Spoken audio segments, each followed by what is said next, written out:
ஹல்லேலூயா, ஹல்லேலூயா.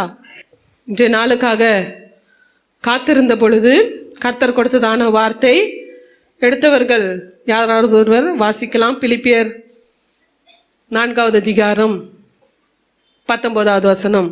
என் தேவன் தம்முடைய ஐஸ்வரியத்தின்படி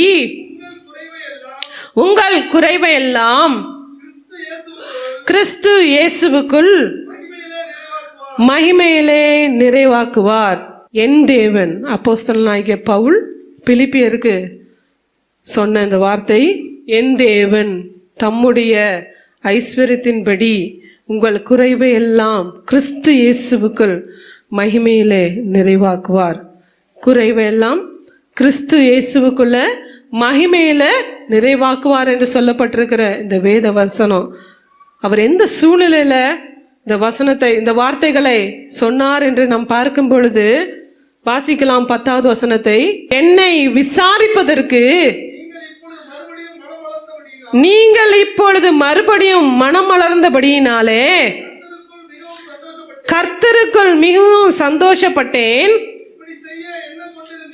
இப்படி செய்ய எண்ணம் கொண்டிருந்தீர்கள், சமயம் மாத்திரம் உங்களுக்கு நேரிடவில்லை. இங்க பாருங்க, மறுபடியும் மனமலர்ந்தபடியினால என்ன விசாரிப்பதற்கு, எனக்கு ஹெல்ப் பண்றதற்கு நீங்க முன் வந்ததுனால, மறுபடியும் பண்ணிட்டு தான் இருந்தீங்க, நீங்க மறுபடியும் முன் வந்ததுனால எனக்கு மிகவும் சந்தோஷமா இருக்கிற, சந்தோஷமாய் அவர் கொடுக்கிற ஒரு பிளெஸிங்கான வார்த்தை தான் அது. என்னுடைய தேவன் தம்முடைய ஐஸ்வரியத்தின்படி உங்களுடைய குறைவுகளை எல்லாம் கிறிஸ்து இயேசுவுக்குள்ள மகிமையில நிறைவாக்குவார். கிறிஸ்து இயேசுவுக்குள்ள உங்களுக்கு குறைகள் உண்டுதான், உங்களுடைய குறைவுகளை எல்லாமே கிறிஸ்து இயேசுவுக்குள்ள நீங்க இருக்கும் பொழுது அதை அவருக்குள்ள நான் கர்த்தர் நிறைவேற்றுவார். மகிமையில இயேசு கிறிஸ்துவுக்குள் மகிமையில நிறைவாக்குவார் என்று சொல்லி அவர் சொல்லப்பட்டிருக்கிறதை நாம் பார்க்க முடியும். அநேகர் இருந்தாங்க தான், ஆனால் அந்த பிலிப்பி பட்டணத்தார் மாத்திரம்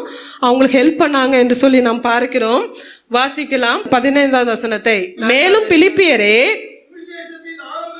சுவிசேஷத்தின் ஆரம்பத்திலே நான் மக்கெதோனியாவில் இருந்து புறப்பட்ட போது கொடுக்கல் வாங்கல் காரியத்தில் நீங்கள் மாத்திரம் எனக்கு உடன்பட்டதே அல்லாமல் வேறொரு சபையும் உடன்படவில்லை என்று நீங்கள் அறிந்திருக்க. பிலிப்பியர் ஹெல்ப் பண்ணாங்களாம், கொடுக்கல் வாங்கல் எல்லா காரியத்திலும் அவங்க ஹெல்ப் பண்ணாங்கன்னு சொல்லி இந்த பகுதிகளிலே நாம் பார்க்கிறோம். மன சந்தோஷத்தோட அவர் இந்த ஆசீர்வாதத்தை அவர்களுக்காய் சொல்லியிருக்கிறார். என் தேவன் தம்முடைய ஐஸ்வரியத்தின்படி உங்கள் குறைவுகளை எல்லாம் இயேசு கிறிஸ்துவுக்குள் மகிமையிலே நிறைவாக்குவார். குறைச்சலோடு இருந்தாரா என்று நாம் பார்க்கும்போது அப்படிலாம் இல்லை. அவருக்கு வாழ்ந்திருக்கவும் தெரியும், தாழ்ந்திருக்கவும் தெரியும். அதான் வேத வசனங்களில நாம் பார்க்கிறோம். 11வது வசனத்தை வாசிக்கலாம்.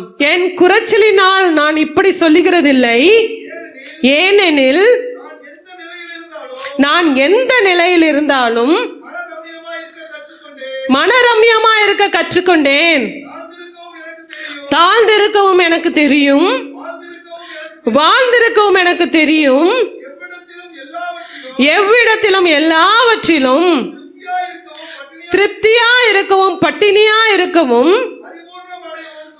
பரிபூர்ணம் அடையவும் குறைவுபடவும் போதிக்கப்பட்டேன். பாருங்க, நான் குறைச்சலினால இப்படிலாம் சொல்றேன் அப்படின்னு சொல்லல, குறைச்சலினால நான் இதெல்லாம் சொல்லல. எனக்கு எல்லாமே தெரியும், எல்லாமே பழக்கவிக்கப்பட்டேன் தான். எனக்கு தாழ்ந்திருக்கவும் எனக்கு தெரியும், வாழ்ந்திருக்கவும் எனக்கு தெரியும். எல்லாவற்றையும் திருப்தியாக்கவும் பட்டினியா இருந்தும் எனக்கு தெரியும் தான். அதில் தான் நான் போதிக்கப்பட்டு வந்திருக்கிறேன் என்று சொல்லி ஒரு அழகா இந்த வசனங்களிலே நாம் பார்க்கிறோம். எல்லாமே அவருக்கு யூஸ் டு இட் தான், எல்லாமே பழக்கவிக்கப்பட்டார் தான், எல்லாவற்றிலும் கடந்து வந்தவர் தான் இந்த பவுல். இந்த பிலிப்பியர் கரெக்டாக அவங்களுக்கு ஹெல்ப் பண்ணதுனால அவர் மன சந்தோஷத்தோட இந்த வார்த்தைகளை அழகாய் அவர்களுக்கு பிளஸ்ஸிங்காய் கொடுத்திருக்கிறார். நிச்சயமாகவே தேவன் குறைவுகளை நிறைவாக்குவார். எப்பொழுது இயேசு கிறிஸ்துவுக்குள் இருக்கும் பொழுது நிச்சயமாகவே நிறைவான பலன் உண்டு. தேவனுடைய பிள்ளைகள் குறைவாக இருப்பது அவருக்கு பிரியமல்ல. இஸ்ரவேலை ஆசீர்வதிப்பது தான் அவருக்கு பிரியம். அதுதான் வேதம் சொல்லுகிறது. அநேக குறைகள் உண்டு, ஆவிக்குரிய குறைகளும் உண்டு, பூமிக்குரிய குறைகளும் உண்டு. நான் தேவனுடைய பிள்ளையாய் தானே இருக்கிறேன், எனக்கு ஏன் இந்த குறை? பல வேளைகளில் பல கேட்குற கொஸ்டின் அது. எனக்கு ஏன் இந்த குறை உண்டு, எனக்கு ஏன் இந்த பாடு உண்டு, எனக்கு ஏன் இந்த பிரச்சனை உண்டு? நிச்சயமாகவே கர்த்தர் குறைவை நிறைவாக்குற தேவன். நிறைவானவர் இருக்கும் பொழுது குறைவுகள் எல்லாம் ஒளிந்து போய்விடும். அதுதான் வேத வசனத்தில் நாம் பார்க்கிறோம். அவர்கிட்ட எல்லாமே இருக்கிறது, அவர்கிட்ட நிறைவான எல்லா காரியங்களும் உண்டு. அவர் நமக்கு கொடுக்க வல்லவர், நிச்சயமாய் நமக்கு கொடுக்க வல்லவர், உங்களுக்கு கொடுக்க வல்லவர். எந்தெந்த காரியத்தில் இந்த நாளில் குறைவோடு நீங்கள் வந்திருக்கிறீங்களோ அந்த காரியத்தில் நிறைவாக்கி திரும்ப அனுப்ப அவர் வல்லவர். நிச்சயமாக ஒரு நோக்கத்தோடு இந்த நாளில் உங்களை கூட்டி வந்திருப்பார். யாரும் எதேச்சியாய் கடந்து வருவதில்லை. எத்தனையோ பேர் எத்தனையோ பிளான் பண்ணி நான் இன்னைக்கு போகணும் கண்டிப்பாக என்று யோசிக்கிறவர்கள்லாம் வந்திருப்பாங்களான்னா அது ஒரு கொஸ்டின் மார்க் தான். ஆனாலும் உங்களை கர்த்தர் இந்த நாளிலே கூட்டி வந்திருப்பாரானால் நிச்சயமாக இந்த வார்த்தைகள் உங்களுடைய வாழ்க்கையில் நிறைவேறியே தீரும், நிறைவேறியே தீரும். நிச்சயமாகவே கர்த்தர் நிறைவேற்றுவார், அவர் நிறைவேற்ற வல்லவர். 2 தீமோத்தேயு 1:12 வாசிக்கலாமே. அதிநிமித்தம் நான் இந்த பாடுகளையும் அனுபவிக்கிறேன், ஆயினும் நான் வெட்கப்படுகிறதில்லை. ஏனென்றால் நான் விசுவாசித்திருக்கிறவர் இன்னார் என்று நான் அறிவேன். நான் அவரிடத்தில் ஒப்பு கொடுத்ததை அவர் அந்நாள் வரைக்கும் காத்து கொள்ள வல்லவராய் இருக்கிறார் என்று நிச்சயித்தும் இருக்கிறேன். பாருங்க, நாம் விசுவாசிக்கிறவர் இன்னார் என்று நாம் அறிந்து கொள்ள வேண்டும். இன்னார் என்று நாம் அறியும் பொழுது நிச்சயமாய் நமக்கு கவலை இல்லை, நமக்கு பிரச்சனை இல்லை, எதை குறித்து நாம் யோசிக்க வேண்டியதில்லை. ஃபியூச்சர் நோ, கர்த்தர் நடத்துவார் என்று முழு நம்பிக்கையோடு முன்னேறி செல்வோம். நிச்சயமாகவே ஆறுதல் கொடுப்பது அவருடைய சமூகம் தான். நாம் வர்ஷிப்ல கேட்டது போல ஆறுதல் கொடுப்பது அவருடைய சமூகம் தான், அவருடைய வார்த்தைகள் தான் பலப்படுத்துது. அவருடைய வார்த்தைகள் பலனோடு ஓட செய்கிறது. எத்தனை கண்ணீரின் பாதைகள், எத்தனை காரியங்கள் எல்லாவற்றிலும் கடந்து செல்ல முடிகிறது என்றால் அவருடைய பலன் தான், அவருடைய வார்த்தைகள் தான். அவருடைய வார்த்தைகள் உங்களுக்கும் எனக்கும் இல்லைன்னா இன்று நாளை நாம் நிற்போமா? ஒரு கொஸ்டின் மார்க் தான். இன்று நாளை நம்மளால் நிற்கவே முடியாது. இன்று நாளை நாம் சோர்ந்து போய் எங்கேயோ மூளையில முடங்கி இருப்போமே. பலப்படுத்தி நம்மை நீ போ நான் இருக்கேன், நீ போ நான் இருக்கேன்னு சொல்லி தட்டி தட்டி அவர் நம்மை அனுப்பி கொண்டே இருக்கிறாரு. அந்த பலன் போதுமே, அவர் நமக்கு போதுமே. நாம் விசுவாசிக்கிறவர் இன்னார் என்று நாம் அறிந்து கொள்ள வேண்டும். அவர் சர்வ வல்லமையுள்ள தேவன். எல்லாவற்றையும் சகலமும் அவர்கிட்ட தான் இருக்கு, அவர்கிட்ட தான் இருக்கு. குறைவை நிறைவாக்குற தேவன் அவர், குறைவை நிறைவாக்குற தேவன் அவர். அவர்கிட்ட தான் இருக்கும் பொழுது நிச்சயமாகவே குறைவுகள் எல்லாம் நிறைவாய் மாற்றப்படும், நிறைவாய் மாற்றப்படும். குறைவே இருக்காது. அவர் சம்பூர்ணமாய் கொடுக்கிறவர், பரிபூர்ணமாய் ஆசீர்வதிக்கிறவர் தான் நம்முடைய தேவன். ஃபுல்ஃபில் பண்றவர் தான் நம்முடைய தேவன். குறைவாய் அவருடைய பிள்ளைகள் இருக்கணும்னு ஒரு விருப்பமே கிடையாது. ஏன்னா அது அவருக்கு மகிழ்ச்சி, அவருக்கு சந்தோஷம். மற்றவர்கள் பார்க்கும் பொழுது இவர்கள் தேவனுடைய பிள்ளைகள் என்று நிச்சயமாகவே தேவன் மகிமைப்படுவார்ல. அதனால அவருடைய பிள்ளைகள்னா நிச்சயமாகவே ஃபுல்ஃபில்டா நல்ல பிளஸ்ஸிங்கோட ஆசீர்வாதத்தோட இருப்பது தான் அவருக்கு பிரியமே தவிர குறைவோடு இருப்பது இல்லவே இல்லை, குறைவோடு இருப்பது இல்லவே இல்லை. நிறைவாய் ஆசீர்வதிக்கிற தேவன், கொஞ்சம் கொஞ்சமா இல்ல, நிறைவாய் ஆசீர்வதிக்கிற தேவன். அப்புறம் ஏன் என் வாழ்க்கையில குறைவு யோசிக்கிறீங்களே? அப்புறம் ஏன் என் வாழ்க்கையில குறைவு? அப்புறம் ஏன் தேவ பிள்ளைகளுடைய வாழ்க்கையில குறைவு காணப்படுகிறது? ஏன் போராட்டம் காணப்படுகிறது? ஏன் பிரச்சனைகள் காணப்படுகிறது? வேதத்தில் அநேக உதாரணங்கள் காணப்படுகிறது. ஒரு சில காரியங்களை உங்களோடு பகிர்ந்து கொள்ளலாம் என்று சொல்லி நான் வாஞ்சிக்கிறேன். வாசிக்கலாம். உபாகமத்தின் புஸ்தகம் 28வது அதிகாரம் 47 மற்றும் 48வது வசனத்தை. சகலமும் பரிபூர்ணமாய் இருக்கலில் நீ மனமகிழ்ச்சியோடும் களிப்போடும் உன் தேவனாகிய கர்த்தரை சேவியாமற் போனது நிமித்தம் சகலமும் குறைபட்டு பட்டினியோடும் தாகத்தோடும் நிர்மாணத்தோடும் கர்த்தர் உனக்கு விரோதமாய் அனுப்பும் சத்துருக்களை சேவிப்பாய். அவர்கள் உன்னை அழித்து தீருமட்டும் இருப்பு நுகத்தடியை உன் கழுத்தின் மேல் போடுவார்கள். சகலமும் பரிபூர்ணமாய் இருக்கையில் நீ மன மகிழ்ச்சியோடு களிப்போடு உன் தேவனாகிய கர்த்தரை சேவியாமற் போனது நிமித்தம். எல்லாமே பரிபூர்ணமா இருக்கும் பொழுது, எல்லாமே நிறைவா இருக்கும் பொழுது, கர்த்தர் ஆசீர்வாதத்தின் மேல் ஆசீர்வாதம் கொடுத்திருக்கும் பொழுது, கொடுத்த பொழுது எப்படி இருந்தீர்கள் யோசித்து பாருங்க. கர்த்தர் ஆசீர்வதித்தார், கேட்கும் பொழுது ஆசீர்வதித்தார் தான். அந்த ஜனங்க பாருங்க, ஆசீர்வதிக்கப்பட்டவர்கள் தான். கூக்குரலிட்டாங்க தேவனுடைய சமூகத்துல. வாசிக்கலாம் யாத்திராகமம் 1:10 அவர்கள் பெருகாதபடிக்கும் ஒரு யுத்தம் உண்டானால் அவர்களும் நம்முடைய பகைஞரோட கூடி நமக்கு விரோதமாக யுத்தம் பண்ணி தேசத்தை விட்டு புறப்பட்டு போகாத படிக்கும் நாம் அவர்களை குறித்து ஒரு உபாயம் பண்ண வேண்டும் என்றான். பாருங்க, பெருகாதபடிக்கு பிரச்சனை மேல பிரச்சனை. அவங்களுக்கு ஒடுக்குதல் மேல் ஒடுக்குதல். எவ்வளவு தூரம் ஒடுக்க முடியுமோ அவ்வளவு தூரம் ஒடுக்குனாங்கன்னு சொல்லி அந்த எகிப்தில நாம் பார்க்கிறோம். அப்படிலாம் கடந்து வந்தவங்க தான். 13வது வசனம் இவ்வாறாக சொல்லுகிறது, வாசிக்கலாம். எகிப்தியர் இஸ்ரவேல் புத்திரரை கொடுமையாய் வேலை வாங்கினார்கள். வாசிக்கலாம் தொடர்ந்து 14. சாந்தும் செங்கலுமாகிய இவைகளை செய்யும் வேலையினாலும் வயலில் செய்யும் சகலவித வேலையினாலும் அவர்களுக்கு அவர்கள் ஜீவனையும் கசப்பாக்கினார்கள். அவர்களை கொண்டு செய்வித்த மற்ற எல்லா வேலைகளிலும் அவர்களை கொடுமையாய் நடத்தினார்கள். எவ்வளவு தூரம் கொடுமைப்படுத்த முடியுமோ அவ்வளவு தூரம் கொடுமையாய் நடத்தினாங்க.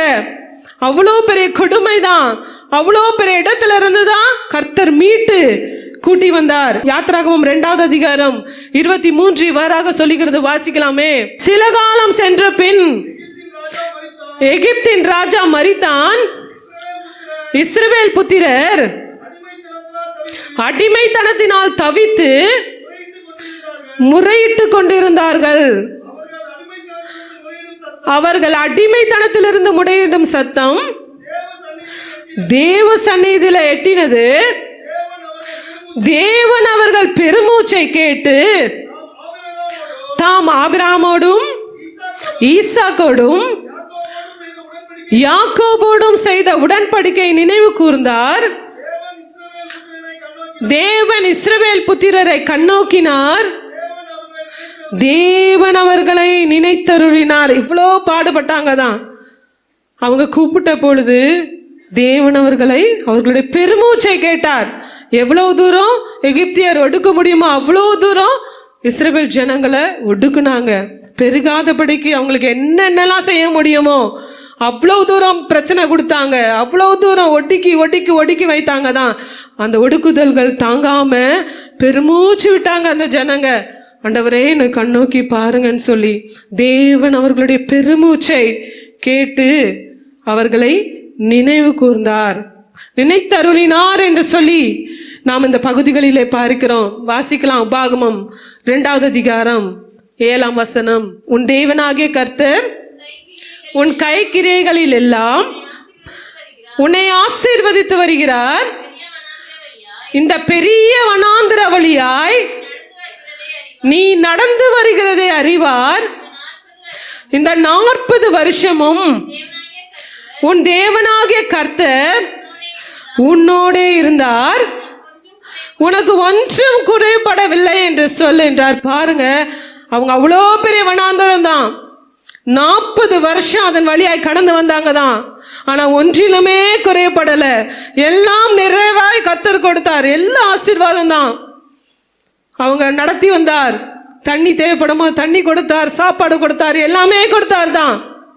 ஆனாலும் எவ்வளோ அடிமைத்தனம்ல, அவ்வளோ அடிமைத்தனத்துல இருந்து அவங்களுடைய ஜெபத்தை கேட்டு மீட்டெடுத்து அந்த வண்ணாந்தர வழியாய் அழகாய் போஷித்து அவங்க நடந்து வந்த பாதை 40 இயர்ஸ் கிட்டத்தட்டனா அவங்க நடக்கும்போது செருப்பு தேயிலன்னு பார்க்கிறோம், அவங்க ட்ரெஸ் பழுதாய் போகலன்னு பார்க்கிறோம். எல்லாமே கர்த்தர் பிளஸ் பண்ணி நிறைவாய் தான் கொடுத்தார், நிறைவாய் கொடுத்தாரு. எல்லாம் ஆசீர்வாதமாய் தான் இருந்தது. ஆனாலும் அந்த தேவ ஜனங்கள் முறுமுறுத்தார்கள். தேவன் நடத்தி வந்த பாதையை மறந்து போனாங்கன்னு சொல்லி வாசிக்கிறோம். என்னாகமத்தின் புஸ்தகம் 14வது அதிகாரம் 2ஆம் வசனத்தை வாசிக்கலாம். 2 மற்றும் 3. இஸ்ரவேல் புத்திரர் எல்லோரும் மோசேக்கும் ஆரோனுக்கும் விரோதமாக முறுமுறுத்தார்கள். சபையார் எல்லாரும் அவர்களை நோக்கி, எகிப்து தேசத்துல செத்து போயிருந்தோம்னா நலமாயிருக்கும், இந்த வனாந்தரத்திலே நாங்கள் செத்தாலும் நலம். பாருங்க, வாசிக்கலாம் தொடர்ந்து. நாங்கள் பட்டயத்தால் மடியும்படிக்கும் எங்கள் பெண்சாதிகளும் பிள்ளைகளும் கொள்ளையாகும்படிக்கும் கர்த்தர் எங்களை இந்த தேசத்துக்கு கொண்டு வந்தது என்ன? எகிப்துக்கு திரும்பி போகிறது எங்களுக்கு உத்தமம் அல்லவோ என்றார்கள். பாருங்க, முறுமுறுப்பு. எவ்வளவு அழகாய் கர்த்தர் நடத்தி வந்தார் பாருங்க. எகிப்துல அவ்வளவு தூரம் பெருமூச்சு விட்டாங்க. ஆண்டவரே எங்களை கண்ணோக்கி பாருங்கன்னு சொல்லி பெருமூச்சு விட்ட அந்த ஜனம்தான், நாங்க எகிப்திலே கடந்திருந்தா நல்லா தானே இருந்திருக்கோம்னு சொல்லி முறுமுறுக்குறாங்க. தேவன் நடத்தி வந்த பாதையை மறந்து போனாங்க. எவ்வளவு அழகாய், சந்தோஷமாய், களிப்பாய், மனமகிழ்ச்சியோடு அவங்க கடந்து வரணும், ஆண்டவருக்கு நன்றி சொல்லணும். அப்படி செய்யலையே. தேவனுடைய ஜனங்கள் முறுமுறுத்தாங்க, தேவனுக்கு விரோதமாய் முறுமுறுத்தாங்க. மோசேயும் ஆரோனையும் பார்த்து நாங்கள் அங்கேயே செத்துருப்போம், எங்க ஏன் கூட்டு வந்தீங்க? தேவன் இப்படியா எங்களை கொன்று போட இப்படி கூட்டி வந்திருக்கிறாரான்னு சொல்லி தேவனுக்கு விரோதமாய் தேவ ஜனம் முறுமுறுத்தது. அதனால குறைபட தொடங்கினார்கள். முறுமுறுப்பு காணப்படுகிறதா? தேவனுடைய ஜனங்களுடைய வாழ்க்கையில ஏன் குறைவு? முறுமுறுப்பு. ஆண்டவர் நல்லா வைத்திருக்கும் பொழுது எப்படியாய் நீ இருக்கிறாய்? கர்த்தர் எல்லாமே கொடுத்திருந்த பொழுது தேவனுக்கு மகிமையாய் காணப்பட்டாயா? தேவனை மகிமைப்படுத்தினாயா? இல்லை இந்த இஸ்ரவேல் ஜனத்தை போல முறுமுறுத்தீர்களா?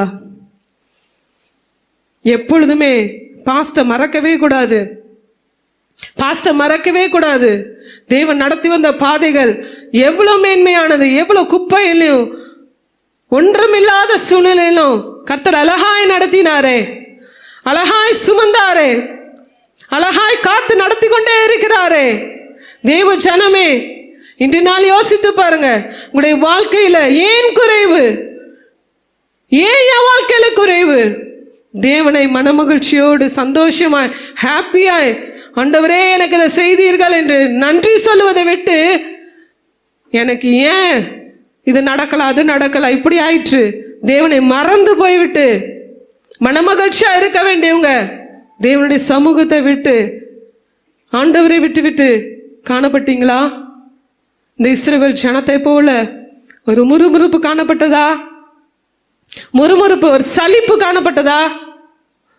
தேவனை தேடுகிற காரியங்கள் எப்படி காணப்படுகிறது? யோசித்து பாருங்க. மன மகிழ்ச்சியோடு காணப்பட வேண்டும் நடத்தி வந்த பாதைகள். எத்தனையோ பேருக்கு இந்த வாழ்க்கை கிடைக்கல, எத்தனையோ பேருக்கு இந்த சூழ்நிலை இல்லை. உங்களுக்கும் எனக்கும் கர்த்தர் கொடுத்திருக்கிறார். உண்மையாகவே நாம் ஹாப்பியா சந்தோஷமாய், ஆண்டவரே எனக்கு கொடுத்த இந்த வாழ்க்கைக்காக நன்றி, எனக்கு கொடுத்த இந்த வேலைக்காக நன்றி, எனக்கு கொடுத்த இந்த காரியங்களுக்காக எல்லாத்துக்கும் நன்றி தான் செலுத்தணுமே தவிர, எனக்கு அந்த வாழ்க்கை கிடைச்சிருந்ததுன்னா, எனக்கு இப்படி இருந்துச்சுன்னா, எனக்கு இந்த ஒரு வேலை கிடைச்சிருந்ததுன்னா, இந்த ஒரு படிப்பை நான் படிச்சிருந்தேன்னா எனக்கு எப்படி இருந்திருக்கும்? இல்லவே இல்லை. எப்படி இருந்திருக்கோன்னு உங்களுக்கு தெரியாது. கர்த்தர் மாத்திரமே அறிவார். எல்லாவற்றையும் கர்த்தர் மாத்திரமே அறிவார். இப்பொழுது நிற்பதே சுத்த கிருபைதான். இப்பொழுது நிற்பதே கர்த்தருடைய சுத்த கிருபைதான். அவருடைய கிருபை இல்லைன்னா நீங்களும் நானும் நிலைத்து நிற்கவே முடியாது. அவ்வளோ காரியங்கள் காணப்படுகிறது, அவ்வளோ காரியங்களை அனுதினமும் பார்த்து கொண்டே இருக்கிறோமே, நடந்து கூட போக முடியல. அவ்வளோ ஆக்சிடென்ட்ஸ் பார்க்குறோம். வெஹிக்கல்ல போக முடியல, போயிட்டு வரோம்னாலே பெரிய ஆண்டவருடைய கிருபை தான். நாளைய தினம் எப்படி காணப்படும் தெரியாது, உயிரோடு இருப்போமா தெரியாதே. ஆண்டவருடைய கிருபை இல்லைன்னா என்றைக்கோ நம் மண்ணுக்குள்ள மறைந்திருப்போமே. நம்முடைய ஜீவன் அவருடைய பார்வைக்கு அருமையா இருந்திருக்கிறது. நம்முடைய ஜீவன் அவருடைய பார்வைக்கு அருமையா இருந்திருக்கிறது. அதற்கே நாம் எப்பொழுதுமே மன மகிழ்ச்சியோடு அவருடைய சன்னிதானத்தில் ஓடி வரணும். ஆண்டவரே தேங்க்யூ லார்ட், இந்த நாளை எனக்கு வாய்க்க செய்திருக்கிறீங்க, நன்றின்னு சொல்லணும். இந்த நாளில் உண்மை காண செய்திருக்கிறீங்க, உங்களுடைய வார்த்தையை கேட்க செய்திருக்கிறீங்க, நன்றின்னு சொல்லணும். எத்தனையோ இடத்துல வார்த்தைகள் கேட்க கூட ஒண்ணுமே இல்லை, அருமையான வார்த்தைகள் உங்களுக்கு அழகாய் கடந்து வருது. எவ்வளோ டீப்பான சத்தியங்களை பெற்றுக்கொண்டு இருக்கிறார்கள். உண்மையாகவே பாக்கியவதிகள், பாக்கியவான்கள் தான். என்றென்றைக்கும் தேவனை மறவாதபடி காணப்படுங்க. அடுத்ததாய் இன்னொரு காரியத்தை நாம் பார்க்க போகிறோம். ஏன் தேவனுடைய பிள்ளைகளுக்கு குறைவு வருகிறது? ரூத்தின் புஸ்தகம் 1ஆம் அதிகாரம் 21ஆம் வசனம். நான் நிறைவுள்ளவளாய் போனேன், கர்த்தர் என்னை வெறுமையாய் திரும்பி வர பண்ணினார். கர்த்தர் என்னை சிறுமைப்படுத்தி சர்வ வல்லவர் என்னை கிளேசப்படுத்தி இருக்கையில் நீங்கள் என்னை நகோமி என்பானேன் என்றால். நான் நிறைவுள்ளவளாய் போனேன். நகோமி சொல்லுகிற வார்த்தை, கர்த்தர் என்னை கர்த்தரா வெறுமையாக்கினார், கர்த்தர் என்னை வெறுமையா திரும்பி வர பண்ணினார், கர்த்தர் என்னை சிறுமைப்படுத்தி சர்வ வல்லவர் என்னை கிளேசப்படுத்தியிருக்கையில் நீங்கள் என்னை நகோமி என்பானேன் என்றால். அவர் போகவே சொல்லல, கர்த்தர் போகவே சொல்லலையே. கர்த்தருடைய ஆலோசனை கேட்டிருக்கலாமே. அப்பத்தின் வீடு தான் பெத்லஹேம். அதை விட்டுட்டு தேவனுக்கு பிரியமில்லாத ஒரு தேசம் மோவாப் தேசம், அதுல போறாங்க. போவாஸ்லாம் அதே இடத்துல தானே இருந்திருக்கிறார். போவாஸ் எல்லாம் அங்கேயே தானே இருந்திருக்கிறாங்க. அவங்களாம் எங்கே வெளியே போனாங்கன்னு சொல்லி இல்லையே. அந்த நகோமி ஃபேமிலி மாத்திரம் கடந்து போறாங்க, கர்த்தருக்கு பிரியமில்லாத தேசத்துக்கு கடந்து போறாங்க. காத்திருக்க மனதில்லை. தேவனை பற்றி அறியாதவங்களான்னு பார்க்கும்பொழுது நிச்சயமாகவே இல்லை. ஏன்னா வாய்க்கு வாய் கர்த்தர் தான் சொல்றாங்க. கர்த்தர் என்ன பண்ணிட்டார், கர்த்தர் என்ன பண்ணிட்டார், இல்லவே இல்லையே. தாங்களாவே ஏற்படுத்தி கொண்டது தான் இந்த குறைவு. அவளாகவே அந்த நகோமியாகவே ஏற்படுத்தி கொண்டது தான் குறைவு. அவன் தான் கடந்து சென்றாள். தேவ ஆலோசனைக்கு அவ ஒப்பு கொடுக்கவே இல்லை. தேவன் என்ன சொல்ல வருகிறார் ஒண்ணுமே கேட்கல. இதுல வருமா ஒண்ணுமே யோசிக்கல. தேவன் அவருடைய பிள்ளைகளை போஷிப்பாரு, அந்த ஒரு விசுவாசம் கூட இல்லை, அந்த ஒரு நம்பிக்கை கூட இல்லை. கடந்து போகிறாள். எல்லாமே இழந்த பிறகு ஆண்டவர் என்னை கர்த்தர் என்னை கிளேசப்படுத்தி இருக்கிறார், என்னை கசப்பாக்கி இருக்கிறார் என்று சொல்லி கர்த்தரை குறை கூறுகிறாளே. காத்திருக்க வேண்டும், தேவனுடைய பாதத்துல காத்திருக்க வேண்டும். டைமிங் அவர்கிட்ட இருக்கிறது. நிச்சயமாகவே கர்த்தர் ஆசீர்வதிக்க வல்லவர், குறைவை நீக்க வல்லவர் தான். காத்திருக்க மனதில்லாதபடி, தேவ ஆலோசனையை கேட்க மனதில்லாதபடி கடந்து போவீர்களானால் நிச்சயமாய் குறைவு ஏற்படும். இந்த நகோமியை போல நிறைவுள்ளவளாய் நான் போனேன், குறைவாய் காணப்பட்டேன். எல்லாமே இழந்தவளாக ரிட்டர்ன் ஆகிறா. எல்லாமே இழந்து போயிற்று. கணவன் இல்லை, பிள்ளைங்க இல்லை, எதுவுமே இல்லை. அப்பத்தின் வீடு தானே நான் இருந்தது, ஆசீர்வதிக்கப்பட்ட இடம் தானே. சற்று கொஞ்சம் யோசித்திருந்தாளானால் ஆண்டவர் நிச்சயமாய் ஆசீர்வதிப்பார் என்று சொல்லி இந்த நம்பிக்கையோடு காத்திருந்திருப்பாளானால் இந்த இளம்புகள்லாம் வந்திருக்குமானா ஒரு கொஸ்டின் மார்க் தான். கர்த்தர் விருப்பப்படாத அந்த தேசத்துக்கு, மோவாப் தேசத்துக்கு செல்லுகிறாள். ஆலோசனைக்கு செவி கொடாதபடி செல்லுகிறாள். கர்த்தருடைய ஆலோசனை பெற காத்திருக்கும் பொழுது நிச்சயமாகவே கர்த்தர் பேசுகிறவராக இருக்கிறார். ஏசாயா தீர்க்கதரிசியின் புஸ்தகம் 30ஆவது அதிகாரம் 15ஆவது வசனம் இவ்வாறாக சொல்லுகிறது, வாசிக்கலாமே. நீங்கள் மனம் திரும்பி அமர்ந்திருந்தால் ரட்சிக்கப்படுவீர்கள், அமெரிக்கையும் நம்பிக்கையுமே உங்கள் பலனாயிருக்கும் என்று இஸ்ரவேலின் பரிசுத்தராய் இருக்கிற கர்த்தராகிய தேவன் சொல்லுகிறார். நீங்களோ அப்படி செய்ய மனதாயிராமல், அப்படி அல்ல, குதிரைகளின் மேல் ஏறி ஓடி போவோம் என்கிறீர்கள், அப்படியே ஓடி போவீர்கள். வேகமான வாகனங்களின் மேல் ஏறி போவோம் என்கிறீர்கள், அப்படியே உங்களை துரத்துகிறவர்கள் வேகமாய் துரத்துவார்கள். நீங்கள் மலை உச்சின் மேல் ஒரு கம்பத்தை போலவும் மேட்டின் மேல் ஒரு கொடியை போலவும் மீந்திருக்க மாட்டாக.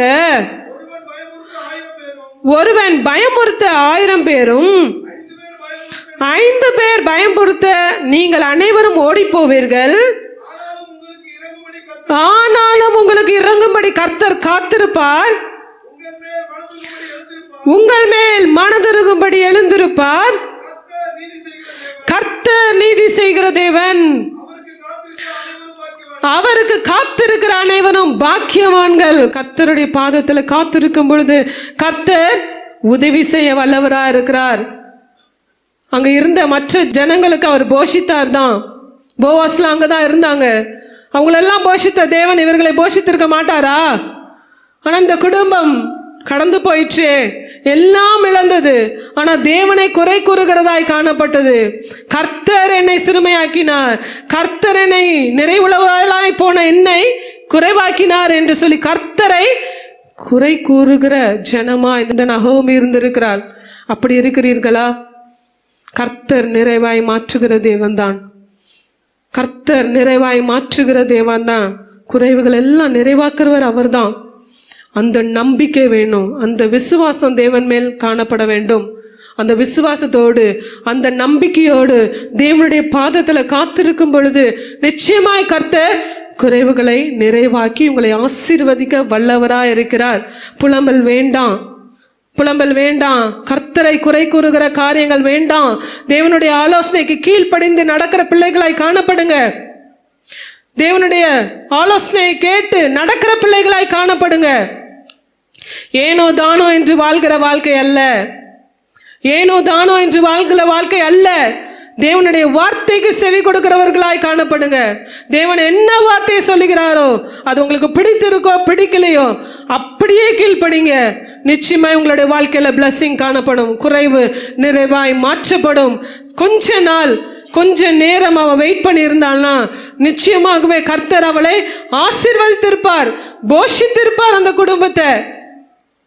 அதற்கு இல்லாதபடி கடந்து போனால் அந்த நகோமி குறைவாய் காணப்பட்டாள், குறைவாய் காணப்பட்டாள். அப்படி இருக்கவே கூடாது. தேவன் சொல்லுகிற காரியத்துக்கு அப்படியே கீழ்ப்படிந்து நடக்கும் பொழுது கர்த்தர் நிறைவாய் மாற்றுகிற தேவன், நிறைவாய் மாற்றுகிற தேவன். உங்களுடைய வாழ்க்கையை நீங்க யோசித்து பாருங்க. எனக்கு ஏன் குறைவு? இப்படிப்பட்டதான காரியங்கள் உடைய வாழ்க்கையில காணப்படுகிறதா? முறுமுறுப்பு காணப்படுகிறதா? கர்த்தருடைய ஆலோசனைக்கு செவி கொடாதபடி நடக்கிற காரியங்கள் காணப்படுகிறதா? யோசித்து பாருங்க. இப்பொழுதாவது ஒப்பு கொடுங்க. தேவன் நிச்சயமாகவே உங்க குறைகளை நிறைவாய் மாற்றுவார். கடைசியாக ஒரு காரியத்தை நாம் பார்க்க போகிறோம். லூக்கா எழுதின சுவிசேஷம் 15வது அதிகாரம் 13 மற்றும் 14வது வசனத்தை நாம் வாசிக்கலாம். சில நாளைக்கு பின்பு இளைய மகன் எல்லாவற்றையும் சேர்த்து கொண்டு தூர தேசத்துக்கு புறப்பட்டு போய் அங்கே துன்மார்க்கமாய் ஜீவனம் பண்ணி தன் ஆஸ்தியை அழித்து போட்டான். எல்லாவற்றையும் அவன் செலவழித்த பின்பு அந்த தேசத்திலே கொடிய பஞ்சம் உண்டாயிற்று. அப்பொழுது அவன் குறைபட தொடங்கி அந்த தேசத்து குடிகளில் ஒருவனிடத்தில் போய் ஒட்டி கொண்டான். அந்த குடியானவன் அவனை தன் வயல்களில் பன்றிகளை மேய்க்கும்படி அனுப்பினான். அப்பொழுது பன்றிகள் தின்கிற தவிச்சினாலே தன் வயிற்றை நிரப்ப ஆசையாயிருந்தான். ஒருவனும் அவனுக்கு அதை கொடுக்கவில்லை. அவனுக்கு புத்தி தெளிந்த போது அவன் என் தகப்பனுடைய கூலிக்காரன் எத்தனையோ பேருக்கு பூர்த்தியான சாப்பாடு இருக்கிறது. நானும் பசியினால் சாகிறேன். அப்பாவோடு இருக்கிற வரைக்கும் அவருக்கு எந்த குறையும் இல்லை. நம்ம கர்த்தரோடு நீங்க இருக்கிற வரைக்கும் உங்களுக்கு எந்த குறையும் இருக்கவே இருக்காது. ஆனால் அந்த உலக மயக்கம் அவனை தொட்ட பிறகு, இந்த சம்பவம் உங்களுக்கு தெரிஞ்சது தான், கிளம்புறான், எல்லாத்தையும் சேகரித்து அவன் கடந்து செல்றான். எல்லாமே செலவழிந்த பிறகு அவன் குறைவுபட தொடங்கினான். கொஞ்ச நாள் நல்லா தான் இருக்கும். அந்த நகோமிக்கு கூட கொஞ்ச நாள் எல்லாமே நல்லா தான் இருந்துச்சு. 10 years, ஆஃப்டர் 10 years எல்லாமே இழந்து போனான். இதுலேயும் பாருங்க, அவன் சேகரித்ததெல்லாம் செலவழிந்த பிறகு, எல்லாம் முடிந்த பிறகு அவன் குறைவுபட தொடங்கினான் என்று சொல்லி இந்த பகுதிகளிலே நாம் பார்க்கிறோம். குறைவு தேவனோட இருக்கிற வரைக்கும் எந்த குறைவும் இல்லை. அப்பா எல்லாத்தையும் பார்த்துப்பார். இந்த மகனும் அவங்க அப்பாவோட இருக்கிற வரைக்கும் எந்த குறைவும் இல்லை. எல்லாமே நிறைவா இருந்தது. தி பெஸ்ட் வஸ்திரம் எல்லாமே இருந்துச்சு. ஒன்றும் குறைவே இல்லை. சாப்பாடு, நல்ல சாப்பாடு இருந்துச்சு, எல்லாமே இருந்துச்சு தான். ஆனால் எப்போ அப்பாவை விட்டு வெளியே போறானோ குறைவுபட தொடங்கினான். கொஞ்ச நாள் நல்லா ஜாலியாக தான் இருந்துச்சு. அவன் ஃப்ரெண்ட்ஸோட எல்லாமே நினச்ச மாதிரி எல்லாம் நடந்தான். நான் இப்படி இருக்கணும், அப்படி இருக்கணும், எனக்கு மட்டும் ஏன் இவ்வளோ ரெஸ்ட்ரிக்ஷன், நான் எனக்கு ஏன் இந்த ஒரு ஹாப்பினஸ் இல்லை, மற்ற வாலிப பசங்களாகட்டும் மற்றவர்களாகட்டும் மற்றவங்களாம் எவ்வளோ அழகாக வாழ்கிறாங்க, எனக்கு ஏன் இந்த வாழ்க்கை இல்லை? நீ தேவனுடைய பிள்ளையாயிற்றே, நீ தேவனுடைய பிள்ளையாயிற்றே, நீ இப்படி தான் வாழணும். கர்த்தர் நியாயப்பிரமாணத்தில் கொடுத்துருக்கிறார். இப்படி தான் ரெஸ்ட்ரிக்ஷன்னா இப்படி தான் வாழணும். தேவ பிள்ளைகள்னா இப்படி தான் இருக்கணும், அப்படி தான் இருக்கணும்.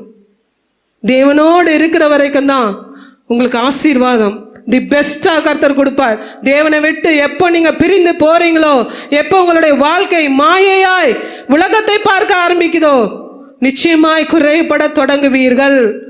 இவன் எப்படி தொடங்கினான் அப்படிதான் குறைபட தொடங்கினான். பன்றிக்கு கிடைக்கிற சாப்பாடு கூட அவனுக்கு கிடைக்கல. அவ்வளவாய் ஸ்டாவிங் தான், அவ்வளவாய் சஃபரிங்ஸ் தான். எல்லாமே இழந்த பிறகுதான் அப்பதான் புத்தி தெளியுது. எல்லாமே முடிந்த பிறகுதான் புத்தி தெளியும். என் தேவன் ஒருத்தர் இருக்கிறார், என் தகப்பன் இருக்கிறாரு, என் தகப்பன் எனக்கு பெஸ்டா தானே எல்லாம் கொடுத்தாரு, வேலைக்காரர்கள் கூட பெஸ்டா இருந்துச்சு, நான் குறைபட தொடங்கிட்டேனேன்னு சொல்லி ஓடி போறான். தகப்பனை தேடி ஓடி போறான். தகப்பனும் போடா நீ தூரன்னு சொல்லல, கட்டி அணைத்தார். பிள்ளைக்காக ஓடி வந்தார், கட்டி அணைத்தார். நிச்சயமாக நம்முடைய தேவனும் அப்படிதான். தேவனை விட்டு விலகும் பொழுது நிச்சயமாகவே குறைபட தொடங்குவீர்கள். மாயையை நம்பி நம்பி இப்பொழுது பார்த்தோன்னா நிறைய டிஸ்ட்ராக்ஷன்ஸ் உண்டு. தேவனையும் நம்மையும் பிரிக்கிற காரியங்கள் அதிகமாய் காணப்படுகிறது. கையிலே இருக்கு செல்போன் தேவனையும் உங்களையும் பிரிக்கிற காரியங்களா இருக்கு. தேவனுக்கு செலுத்த வேண்டிய நேரத்தை செலுத்துங்க. தேவனுக்கு செலுத்த வேண்டிய என்ன காரியத்தை செலுத்தணுமோ தேவனுக்காய் உங்களுடைய நேரத்தை நீங்க செலவழிக்கும் பொழுது, மற்றவர்கள் கிட்ட செலவழிக்கிற நேரத்தை காட்டிலும் தேவனோடு செலவழிக்கிற ஒவ்வொரு நிமிடமும் அது வீணாய் போவதே இல்லை. தேவனுடைய சமூகத்துல ஓடி வரும்போது அதுல செலவழிக்கிற நேரத்துல காட்டிலும் மற்ற எந்த காரியத்துல நீங்க செலவழித்தீங்கன்னா அது வீண் தான். நிச்சயமாக தேவனோடு செலவழிக்கிற ஒரு நேரம் அது மேலானது, அது பிளஸ்டானது, அது ஆசீர்வாதம் கொடுக்கும். நமக்கும் நம்ம குடும்பத்துக்கும் அதுதான் ஆசீர்வாதம். நிச்சயமாய் நிறைவே கொடுக்க வல்லவர் அவர், குறைவுகளை நீக்க வல்லவர் அவர். இயேசு கிறிஸ்துவுக்குள் மகிமையிலே நிறைவாக்க அவர் வல்லவர். குறைபட்டிருக்கிறீங்களா? இந்த காரியங்களில எந்தெந்த காரியங்களில நீங்க குறைபட்டிருக்கிறீங்க யோசித்து பாருங்க. ஒரு நன்மையும் குறைபடாது கர்த்தரை தேடுகிறவர்களுக்கு. 34 சங்கீதம் 10ஆம் வசனம் இவ்வாறாக சொல்லுகிறது, வாசிக்கலாமே. சிங்க குட்டிகள் தாழ்ச்சி அடைந்து பட்டினியாயிருக்கும், கர்த்தரை தேடுகிறவர்களுக்கோ ஒரு நன்மையும் குறைபடாது. முந்தின வசனத்தை வாசிக்கலாமே. கர்த்தருடைய பரிசுத்தவான்களே அவருக்கு பயந்திருங்கள், அவருக்கு பயந்தவர்களுக்கு குறைவில்லை. அவருக்கு பயந்தவர்களுக்கு ஒரு குறையும் வராது. பரிசுத்தவான்களே, தேவனுடைய பிள்ளைகளே, அவருக்கு பயந்திருங்கள், அவருக்கு பயந்தவர்களுக்கு ஒரு குறையும் இல்லை. கர்த்தரை தேடுகிறவர்களுக்கு ஒரு குறையும் இல்லை, ஒரு நன்மையும் குறைபடாது. யோசித்து பாருங்க, நன்மைகள் குறைபட்டிருக்கிறதா? என்னுடைய பார்ட் என்ன? யோசித்து பாருங்க. தேவன் நடத்தி வந்த பாதைகளை மறந்து போய்விட்டீங்களா? அழகாய் சுமந்து காத்து நடத்தி வந்தாரே, நன்றி சொல்லாதபடி மன மகிழ்ச்சியாய் கடந்து செல்லாதபடி முறுமுறுத்தீர்களா? அந்த இஸ்ரவேல் ஜனங்களை போல முறுமுறுத்தீர்களா? யோசித்து பாருங்க. கர்த்தர் நடத்த வல்லவர், குறைவுகளை நிறைவாக்க அவர் வல்லவர். அவர் காத்து கொண்டிருக்கிறார். அந்த தகப்பன் எப்படி அந்த இளைய மகனுக்காய் காத்திருந்தாரோ, நம்முடைய தேவன் அவ்விதமாய் காத்திருக்கிறார்.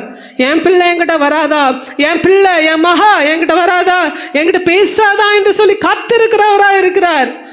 நிச்சயமாய் நீங்க திரும்பி வரும் பொழுது, அவருடைய பாதத்துல காத்திருக்கும் பொழுது கர்த்தர் ஆலோசனை கொடுத்து நடத்த வல்லவரா இருக்கிறார்.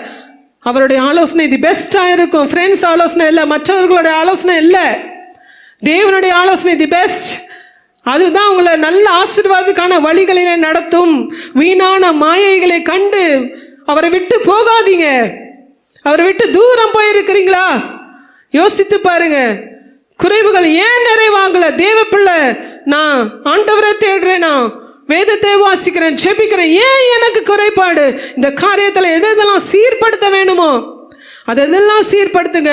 கர்த்தர் நிச்சயமாகவே, நீங்க இயேசு கிறிஸ்துவுக்குள் இருக்கும் பொழுது உங்களுடைய குறைகள் நிச்சயமாய் நிறைவாய் மாற்றப்படும். அவர் ஐஸ்வர்யவான்க. அவர் கொடுத்தார்னா எவ்வளவாய் பெஸ்டா கொடுப்பார். யோசித்து பாருங்க. அவர் தி பெஸ்டாய் தான் நமக்கு கொடுப்பார். தி பெஸ்டாய் தான் நமக்கு கொடுப்பார். எந்த மனுஷன் கொடுத்தாலும் அவங்க எந்த லெவல்ல இருக்காங்களோ அந்த லெவல்ல தான் உங்களை தூக்கி விட முடியும். ஆனா தேவன் உயர்த்தினாரானால் எவ்வளவு உயர்ந்தத்துல உங்களை தூக்கி வைக்க முடியும். யோசித்து பாருங்க. ஒன்றிலும் குறைபடாதவர், நிறைவானவர் நம்மோடு இருக்கும் பொழுது ஒன்றிலும் குறைபட மாட்டோம். ஒன்றிலும் குறைபட மாட்டீங்க. ஸ்ட்ரகிள்ஸ் இருக்கலாம், பிரச்சனைகள் இருக்கலாம், தேவனை விட்டுறாதீங்க. தேவனை விட்டுட்டு எங்க போவீங்க? நீங்க தேவனை விட்டுட்டா நீங்க எங்க போவீங்க? அவரோட பிரசன்னத்துல இல்லைன்னா நீங்க எங்க தான் வாழ்வீங்க? வாழவே முடியாது. நிச்சயமாகவே அவர் நமக்கு அடைக்கலமும் பலனுமா இருக்கிறார். அவர் நம்ம மறைத்து கொள்ள வல்லவரா இருக்கிறார். அந்த மறைவிடத்துக்குள்ள எப்பொழுதுமே காணப்படுங்க. அந்த மறைவிடத்தை விட்டுட்டீங்கன்னா நிச்சயமாகவே எது பச்சிக்குமோ தெரியவே தெரியாது. நிச்சயமாகவே எதுவும் பச்சிக்கும். எல்லாமே முடிந்து போய்விடும். உங்கள் வாழ்க்கைகள் குறைவுள்ளதாகவே முடிந்துடும். வேண்டாம்.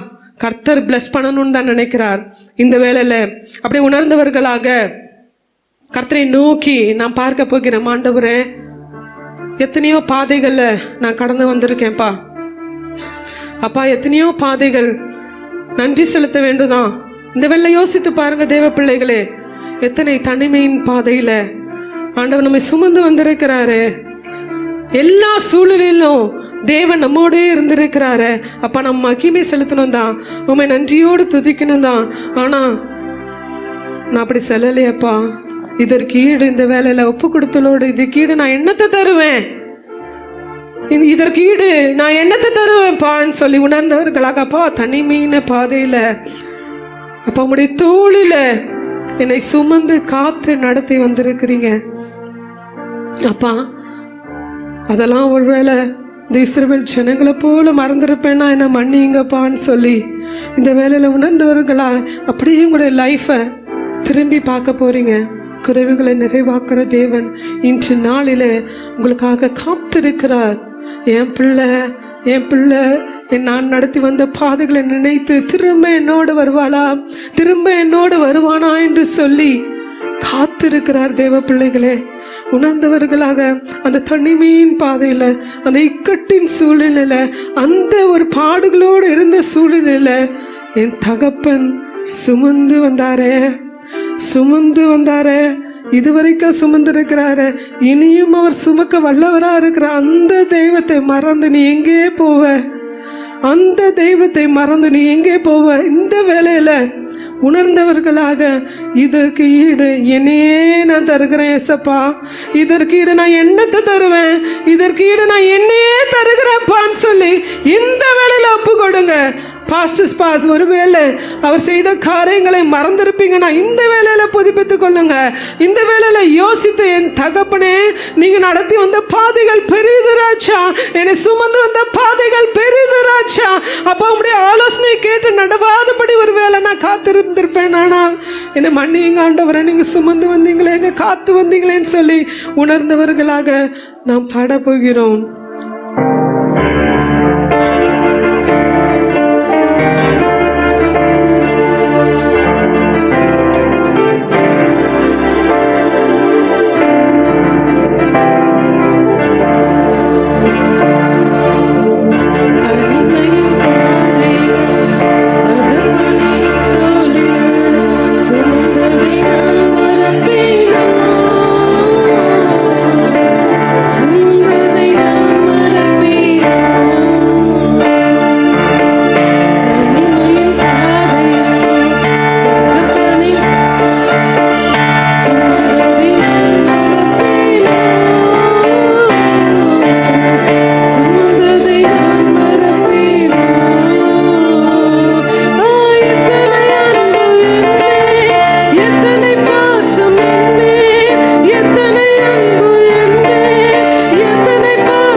நான் தருகிறேன் சொல்லி உணர்ந்தவர்களாய் நான் சொல்ல போகிறேன்.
இதற்கு ஈடு, இந்த அன்புக்கு ஈடு நான் என்னத்தை தருவேன்? என்னையே நான் தருகிறேன்ப்பா, என்னையே நான் தருகிறேன் என்று சொல்லி உணர்ந்தவர்களாக நாம் சொல்ல போகிறோம்.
எதுவுமே இல்லை, அந்த சம்பூரணமாய் ஆசீர்வதிக்கிறவர்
அருமையான வேலையிலும் ஆண்டவரே அப்பா நீங்க சுமந்து வந்த பாதைகள், நீங்க நடத்தி வந்த பாதைகள் ஒருவேளை மறந்திருக்கலாம் ராஜா.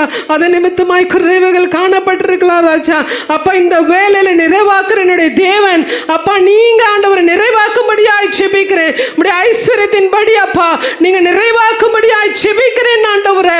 அப்பா என்னென்ன காரியங்களிலே குறைவாய் காணப்பட்டிருக்கிறதோ என் தகப்பன் நீங்க அப்பா நிறைவாக்க வல்லவர் ராஜா. நீங்க நிறைவாக்கும்படியாய் செபிக்கிறேன் அப்பா. இந்த வேளையில அப்பா ஒப்பு கொடுக்கிற ஒவ்வொரு பிள்ளைகளையும் ஆண்டவரே நீங்க கண்ணோக்கி பார்க்கும்படியாய் செபிக்கிறேன் அப்பா. அப்பா மகிமைப்படுத்த வேண்டிய பிள்ளைகள் மகிமைப்படுத்த வேண்டிய தருணத்தில் அதை ஒருவேளை தவறி இருப்பார்களானால் தயவாய் நீங்க மன்னிக்கும்படியாய் செபிக்கிறேன் அப்பா. நீங்க நடத்தி வந்த பாதைகளை நினைத்து நினைத்து நினைத்து அப்பா என்றென்றுக்கும் நன்றியுள்ள பிள்ளைகளாய் காணப்பட கிருபை தரும்படியாய் செபிக்கிறேன். ஒருவேளை அப்பா உம்முடைய ஆலோசனை கேட்காதபடி அப்பா ஆண்டவரே தங்களுடைய இஷ்டப்படி நடந்தது நிமித்தமாய் ஒருவேளை குறைவுகளுக்கு காணப்பட்டிருக்கலாம் ராஜா. அந்த குறைவுகளையும் என் தகப்பன் நீங்க நிறைவாக்கும்படியாய் செபிக்கிறேன் அப்பா. ஒப்பு கொடுக்கும் பொழுது என் தகப்பன் நீங்க நிறைவாய் மாற்றும்படியாய் செபிக்கிறேன் அப்பா. தகப்பனே இந்த வேளையில அப்பா ஒவ்வொருவரையும் கண்ணோக்கி பாருங்க அப்பா. ஒருவேளை உம்மை விட்டு தூரம் போயிருக்கலாம் ராஜா. அந்த இளைய குமாரனை போல ஒருவேளை உம்மை விட்டு தூரம் போயிருக்கலாம் ராஜா. தகப்பனை விட்டு தூரம் போயிட்ட பொழுது ஆண்டவரே குறைவுகள் காணப்பட்டது. அதனால ஒருவேளை உம்மை விட்டு தூரமாய் போனது நிமித்தமாய் ஒருவேளை குறைவுகள் காணப்பட்டிருக்கலாம் ராஜா.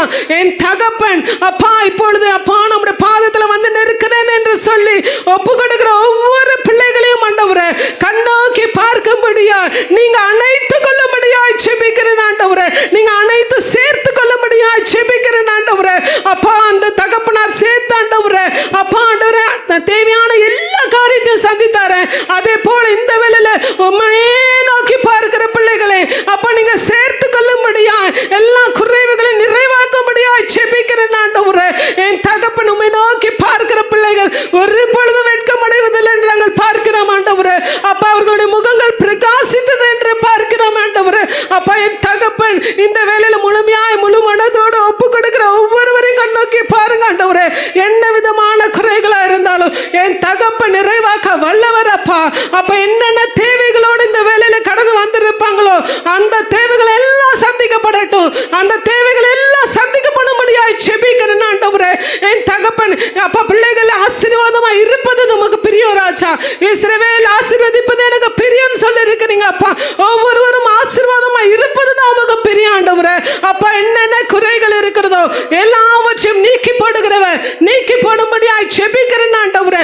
உம்மை நோக்கி பார்க்கிற பிள்ளைகள் ஆண்டவரே நீங்க உயர்த்தி அருளும்படியாய் செபிக்கிறேன். வெட்கம் அடையாதபடி அப்பா அப்பா வெட்கம் அடையாதபடி முன்னேறி போக கிருபை தரும்படியாய் செபிக்கிறேன் ஆண்டவரே.